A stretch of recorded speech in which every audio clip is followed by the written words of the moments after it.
আসসালামু আলাইকুম সুপ্রিয় দর্শক, আজকে আমি অবস্থান করছি নীলাচলে, যেটা সমুদ্রপৃষ্ঠ থেকে প্রায় ১৬০০ ফুট উচ্চতায় অবস্থিত। আজকে আমি এই নীলাচলের সৌন্দর্যগুলো আপনাদের মাঝে উপস্থাপন করার চেষ্টা করব। এই যে আপনারা আমার পিছনে যেই সাদা সাদা আজব জিনিসগুলোকে দেখতে পাচ্ছেন, এগুলো হলো মেঘ। কিন্তু দুঃখের বিষয় হলো, এত সুন্দর এবং আকর্ষণীয় ভিউটা দেখার জন্য আপনাদেরকে একদম সকাল ভোরে ঘুম থেকে উঠতে হবে, কারণ ঘুম থেকে উঠতে দেরি করলেই মেঘগুলো ধীরে ধীরে কমে যেতে শুরু করে। দেখেন গাইস, আমার বন্ধু কিভাবে ফিলিংসটা নিচ্ছে মেঘের রাজ্যের। এই যে পিছনেই হলো মেঘ আর মেঘ, আর সামনেই সে পাহাড়ের চূড়ায় বসে বসে ফিলিংস নিচ্ছে দোলনা খাওয়ার। এই যে দেখেন, পাহাড় দিয়ে উঠছে আমাদের বিখ্যাত কুখ্যাত শাহিন ভাইয়া। দেখেন তারকা ক্লাইমার সাবি বাকুস। দেখছেন কি ডায়লগ দেয়? এই ডায়লগ শুনলে তো জীবন আপনাদের ধন্য হয়ে যেত, যদি আপনারা এমন একটা মানুষ পেতেন আপনাদের সঙ্গে।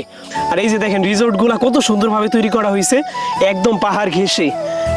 এই যে আমরা এই যে যত উঁচু রিসোর্ট নেবেন আপনাদের ফিলিংসগুলো কিন্তু তত ভালো পাবেন। আমরা এটা নিছি একদম উঁচুটা, ভালোই ভিউ দেখা যায় পাহাড়ের এই পাশ থেকে, আপনাদেরকে দেখাবো তা অবশ্যই। গাইস দেখেন, আমি লুঙ্গি পরে দোলনা খাচ্ছি কিভাবে। বাঙালি হিসেবে আমার লুঙ্গির প্রতি একটা টান আছে, যেহেতু ঘুম থেকে উঠেই লুঙ্গিটা নিয়েই এই যে মেঘের রাজ্যে দোলনা খাওয়ার জন্য চলে আসলাম। ঘুম থেকে উঠে লঙ্গি নিস, আর ঘুমের সময় কি লঙ্গি ছিল না? ওই একই কথা। এই যে পিছনেই কিন্তু গিরিখাদ, এখান থেকে পড়ে গেলেই আমার জীবন শেষ। দোলনার উপরে ভরসা করে দোলনা খাচ্ছি জীবনের এত রিস্ক নিয়ে। এত রিস্ক না নিলে জীবনের আসল মজাটা পাওয়া যায় না, অ্যাডভেঞ্চার করা যায় না। গাইস, আমাদের মনে হচ্ছে আমরা অনেক টাকা দিয়ে ফেলাইছি এই একটা রিসোর্টের জন্য। মনে করছিলাম লস হয়ে যাইব, লস প্রজেক্ট। কিন্তু ভাই, এই ভিউটা দেখার পরে আমাদের একদম টাকাটা পাই টু পাই পায়ে গেছে, উসুল হয়ে গেছে। তো বন্ধুরা চলেন, এখন আপনাদেরকে আমাদের রুমটা কেমন হয়েছে সেটা ঘুরিয়ে দেখাবো এবং খরচ কত পড়েছে তাও বলবো। এই যে এটা হলো আমাদের রুমে প্রায় সবকিছুই আছে, কিন্তু আমার দুষ্টু বন্ধুগুলা ডান্স করতে করতে সবকিছুই এলোমেলো করে ফালাইছে। আমাদেরকে কমপ্লিমেন্টারি হিসেবে ব্রাশ, কফি এবং অনেক কিছুই দেওয়া হয়েছে, কিন্তু একটাই সমস্যা, সেটা হলো এখানে পানির অনেক অভাব। যদিও রুম নেওয়ার সময় 1 বোতল পানি দেওয়া হয়েছে, কিন্তু পরবর্তী সময়গুলোতে আমাদেরকে পানি কিনে খাইতে হয়েছে।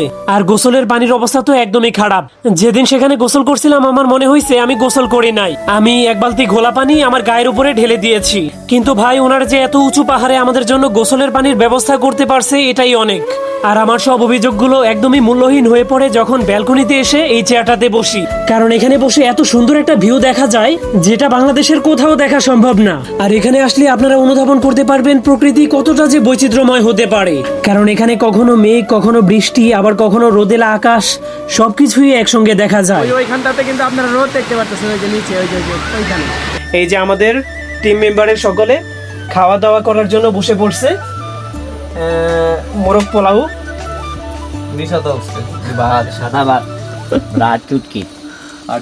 মোরগ পোলাও আনছি, কিন্তু ওগুলো রাইখা দিছি।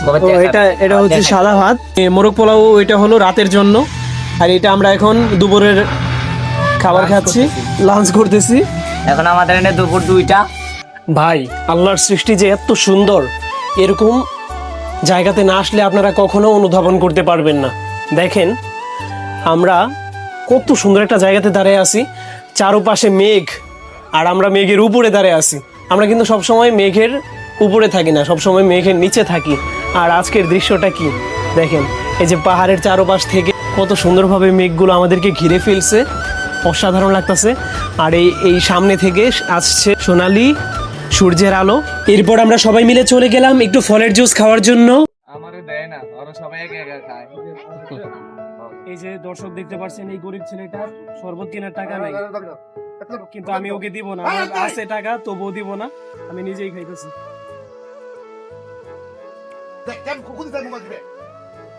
সেই ঠান্ডা এবং টেস্টটা অসাধারণ।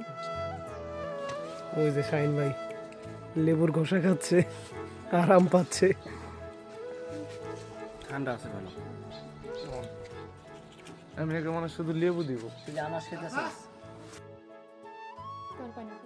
ভালোই লাগতেছে।